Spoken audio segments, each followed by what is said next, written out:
Okay, well, Shai is prepared. He has an answer for Roxy's question. Didn't they take baths at home? So Shia says, yes, but those baths were smaller. Oh. Probably kind of like the baths we have at home now. They're smaller, maybe just one person or two people could fit in them. And I don't think it would be very easy to do business in a small bath. Yeah, it would be very crowded. Right, a little bit strange too. So there must be another reason too.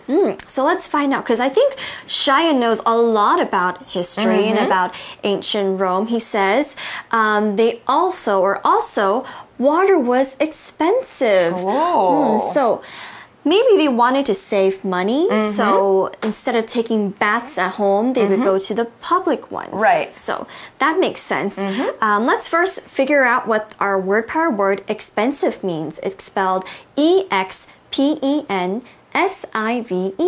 Expensive. Expensive is an adjective, and it's something that costs a lot of money. For example, diamonds, gold, sports cars, these are all very expensive things, and it costs you a lot of money to buy those. For example, we can use it in a sentence like this. One night at this expensive hotel costs 7,500 NT dollars. One night at this expensive hotel costs 7,500 NT dollars. That hotel is way too expensive for me. Yep. 7,500 NT dollars, that's a lot of money. Okay, so even now, we have to pay for water in our homes, right? And water can still be expensive, especially if you use a lot. But back then, it was harder to get water, right? Which was why it was so expensive. They don't just have these pipes in their home to bring water into your home like we do. So Roxy wants to know more about this. She says, where did the water come from? Right, so Shia tells her they use aqueducts to bring it from rivers near the city. That's right.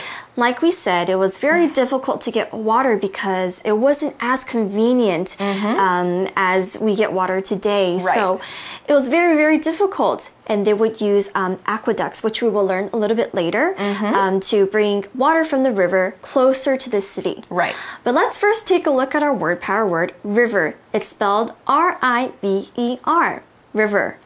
A river is a noun, and it's a natural body of water that flows to the sea, lake, or another river. So that means it is naturally made from the earth.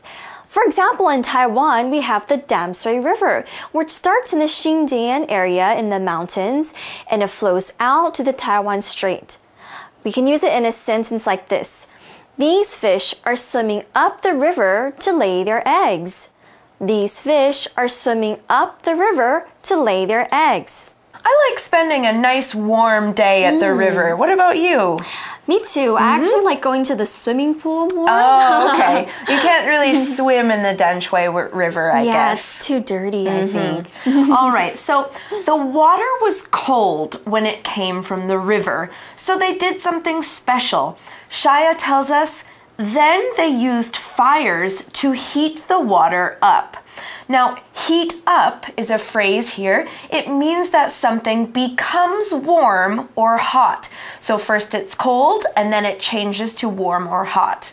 Now, they didn't have electricity back then, so they built fires near the baths to make the water warmer. They're very smart, actually. Yes. To think about people from a long time ago, they didn't have all the tools we have today. That's right. And they were able to create something like this. I think it's really cool. It's very cool. So Roxy asks a question, and we all want to know this too. She says, what's an aqueduct? Good question, Roxy. So now we get to the part about these aqueducts. It's spelled A-Q-U-E-D-U-C-T, aqueduct. It's an interesting word. And Shia has a very simple answer for Roxy. He says, a special road for water. Okay. So the Romans used stones and bricks to build long roads or passages for water to travel to the cities. In fact, some of these aqueducts were so good that they are still being used in Rome today. Wow. So that's why the Roman baths are so famous. That's right. Starting from the way they built the aqueducts and to bring the water from the river all the way to the city. That's right. No wonder. So it's amazing to see that, after all these years that they're still around. That's right. It's been a long time. So Roxy says, some of these rooms have steam baths. Oh. So that's really, really something that we even use today. So that's really smart. So what is a steam bath? Let's first learn about our word power word steam. It's spelled S-T-E-A-M, steam. Steam is when something like a liquid, like water, turns into gas and it becomes into little droplets in the air. For example, a great way to see steam is when you're having hot pot. Once the pot boils, you see all this kind of smoke coming out of it. That's actually steam. For example, we can use it in a sentence like this. The bathroom was full of steam after I took a shower. The bathroom was full of steam after I took a shower. A steam bath actually sounds great. But let's continue with the article. Roxy says, shall we try one? Now here, Roxy is asking, shall I? Or sometimes we say, shall we?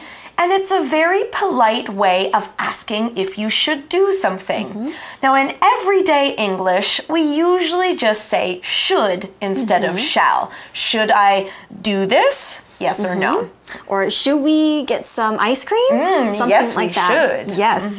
All right, so let's continue reading. Shia says, we should really get back home. So he's always the one that's kind of like, Roxy, let's not stay too long. Right, he's really worried about this, but Roxy tells him not to be. She says, stop worrying about that. And then next she also says, we just need to push this button, watch. Do you think, I know that we're getting to the end of our article here today. It says, Roxy and Shia use the time machine, but will they really get home? I guess a good question. It is. I guess we'll just have to find out where they end up next month.